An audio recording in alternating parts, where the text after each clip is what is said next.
to my video. In this portion of the video, I will be showing Redstone and how it works. Mostly the basics and maybe some problems you'll find while using Redstone and the solutions to those problems. Let's get right to it. So, first off, we have a sticky piston. You could also use a piston for this, nothing really changes. The sticky piston just sticks to items, sticks to blocks, so it brings them back and forth. That's all it does. The piston just pushes it and then leaves it there. I have a mod installed, so that's why this would usually be green, the slime on this, but so just ignore that. If you want a piston to go back and forth forever or very fast, you could just do an infinite redstone loop.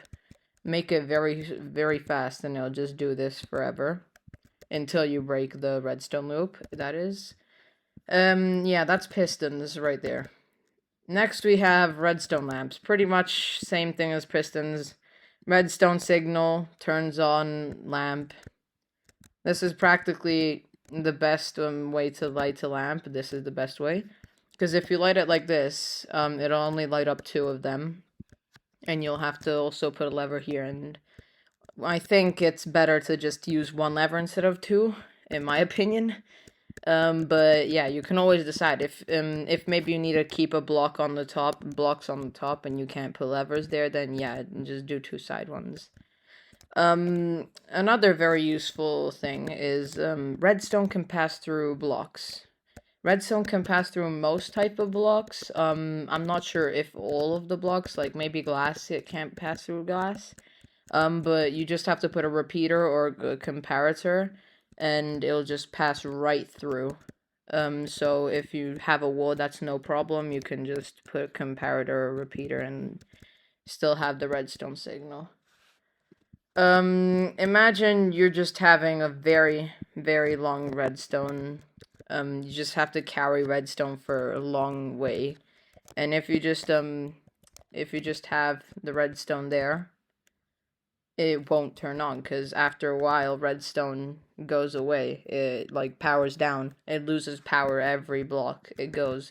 Starts at 15, as you can see, then it slowly goes until 0, and you won't have any power. The solution to this is putting a repeater. As the name says, it repeats the redstone signal and puts it back to 15 as a new redstone signal. So you now have full control, and the redstone signal works and lights up the lamp, so that's very good. You could consider this redstone in some ways, because the door opens due to redstone. This makes a redstone signal that opens the door. You could also use levers or anything else that creates a redstone signal. Especially for iron doors, which you can't open them by hand, you need a redstone signal, or it won't open. So yeah, that's very nice when you just really don't feel like opening the door. This is a redstone stair. This would mostly be used for maybe some secret projects. It just comes out. You can't see it, and then it's just popping out. You could use a lever to turn it on forever and leave it on, or you could use a pressure plate to turn it on for a few seconds, for like 1 second. Or you could use a button to turn it on for a bit longer than that. Ignore that. That didn't happen. Another way to do redstone, another input redstone, is no blocks. As you can see, the observer sees the change in note, and it generates a redstone signal that then is transferred to this piston that moves every time you click the note block. Every time you change its note. Here is a water elevator. You probably already know how this works. Soul sand, water source blocks, and brings you up. But would you sometimes want it to turn off, or maybe not let people get up? Which they can still get up, but just for that reason, maybe you just don't like that. So you could just turn it right off.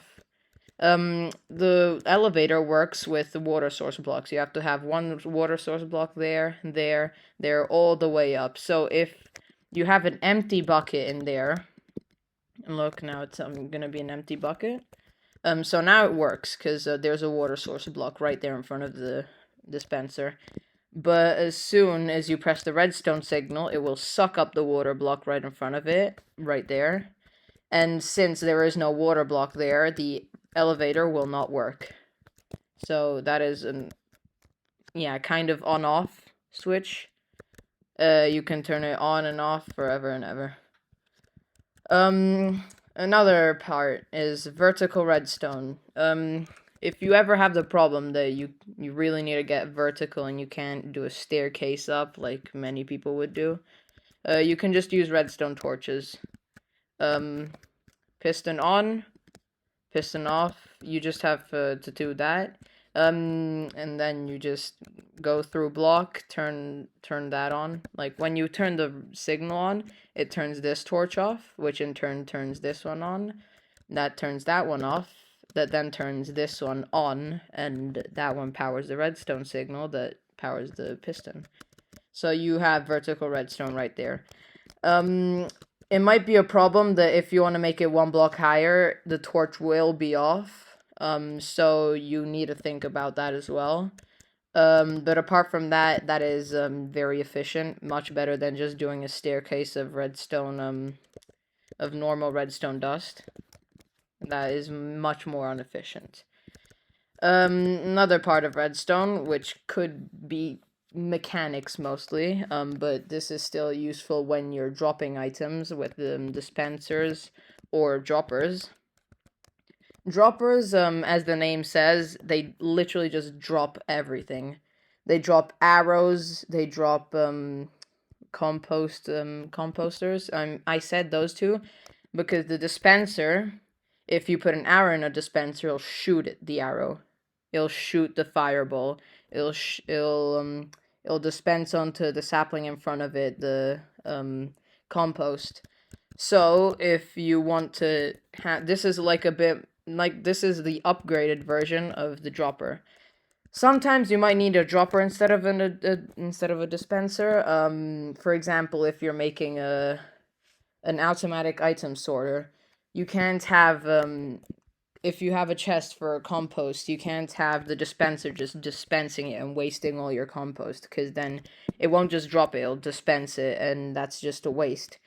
So you need the dropper, they'll drop it as an actual item. This is another mechanic not really related to redstone, but you could call it redstone.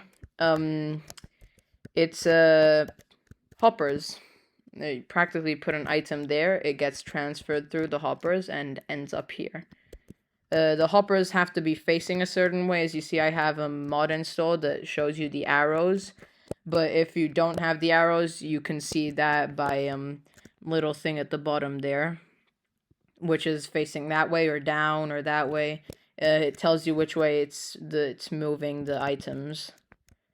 Here is if you want to move items up or down, or no, down, you can just make them go down.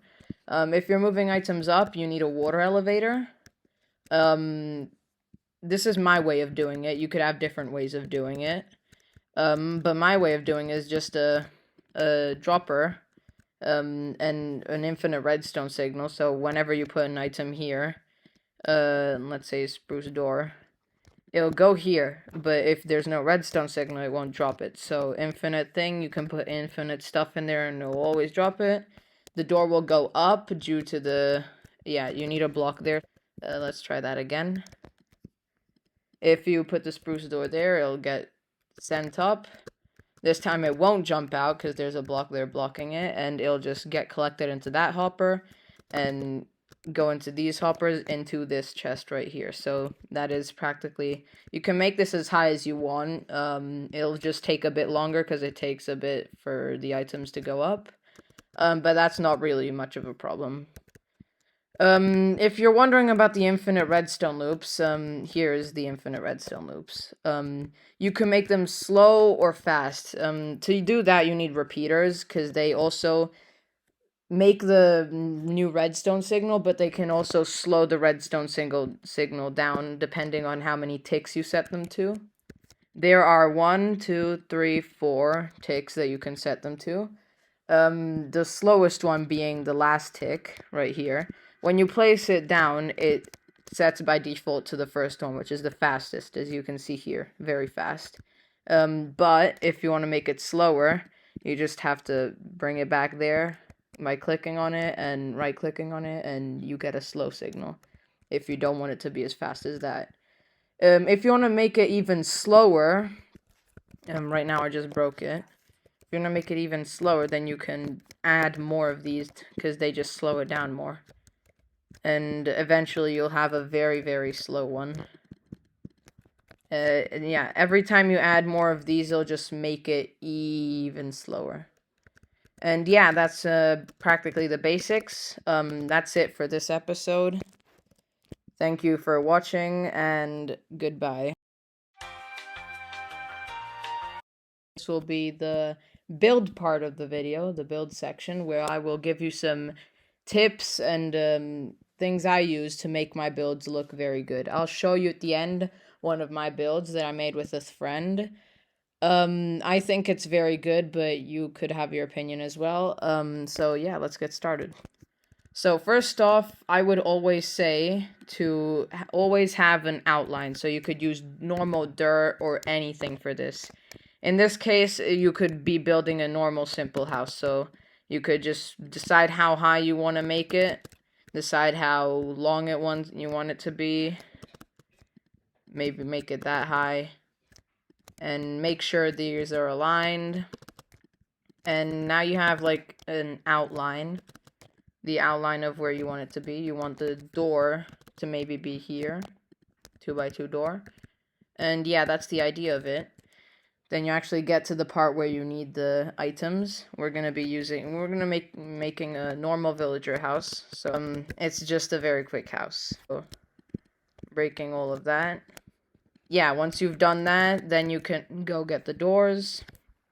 Make sure you put them like that so they're facing each other so it's symmetrical. Then you need the planks, the classic planks of a villager house. All on the outside. Maybe put some windows. I'm gonna put the windows my style here. Just put maybe some glass panels. Glass panels, there we go. Yeah, you could just put them like that. You can't really see them there because I have a texture pack, but they're there. Yeah, so you just continue building. You always have to be sure of what you're doing. Maybe it won't look good at the start, but sometimes after a bit it won't look good, but in the end sometimes it'll always look good, even though the start didn't look good.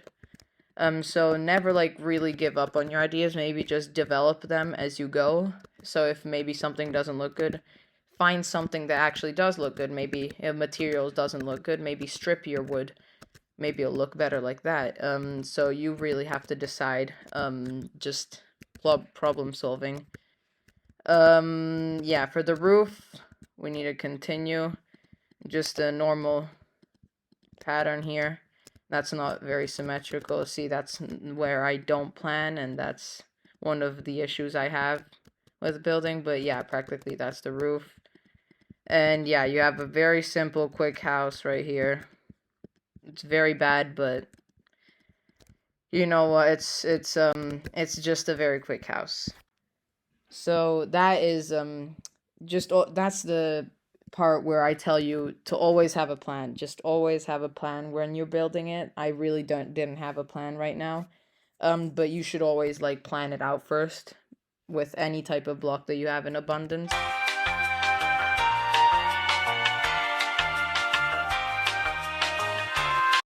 Got in the server, took me a while. But here is my server where I make a lot of builds with my friends. You can take inspiration from these if you like some. But yeah, this is mostly where I test out some ideas for building. Maybe they don't work out, but I still leave them there. I do have some favorites, but yeah. So first off, we have the fountain. You can start out by making a circle. If you don't know how to make a circle in Minecraft, there's a lot of sites, circle generator sites, that can help you with that. I did use a circle generator site because I really felt lazy right here.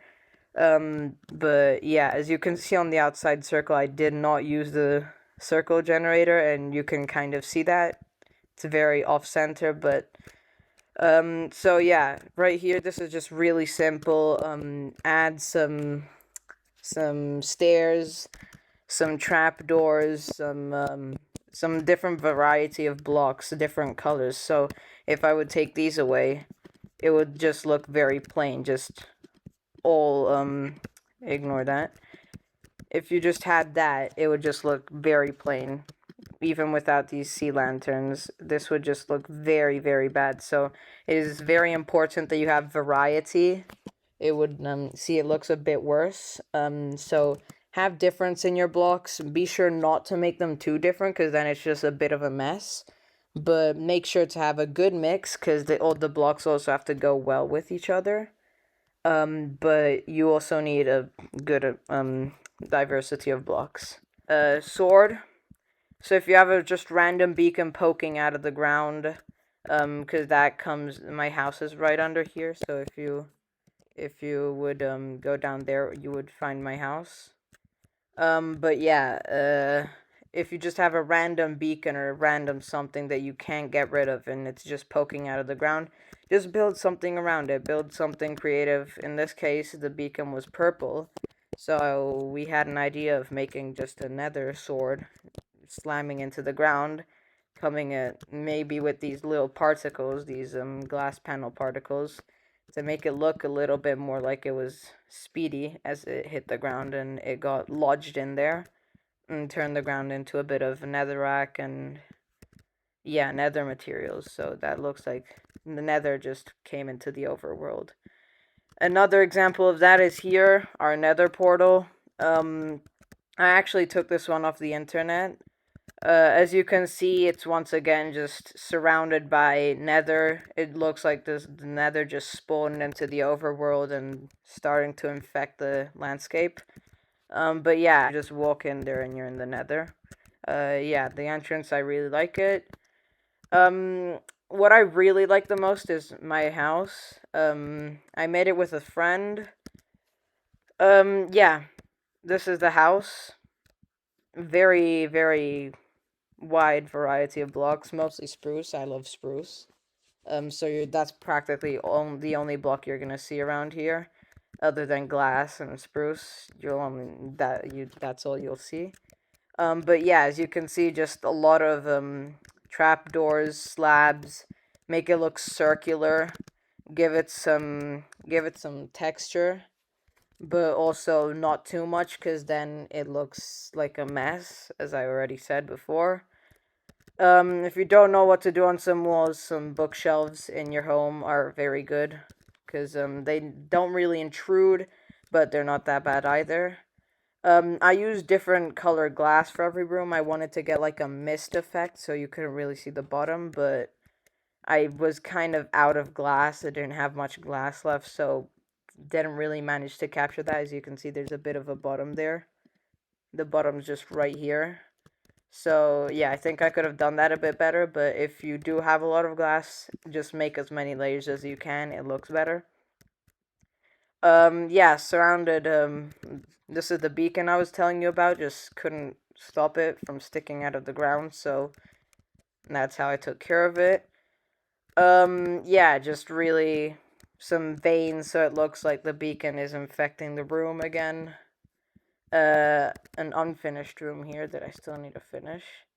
This is the item sorter I built. Yeah, that's just like my chest area. And this is the chill space. There's really plain room here, just really nothing in here, just sort of couch. But once again, if you like it like this, just leave the room as it is. It's really your choice. I really like this, because it gives you the warm vibes of dark wood. Because even these lights here, they really fit in well with the wood, because they have the same color on the outside. So yeah, I think they fit well together. Also, lanterns also fit well, just with the cozy vibe. But yeah, that's what I think. Always have like a vibe you're going for. I like stripped wood more than non-stripped, but I think that spruce non-stripped is better. in this case. That's the only wood I think is better. But stripped wood is always a go-to for me. Yeah, so apart from that, the recap of tips is don't do overcomplicate it. Don't put too much trapdoors, stairs, slabs.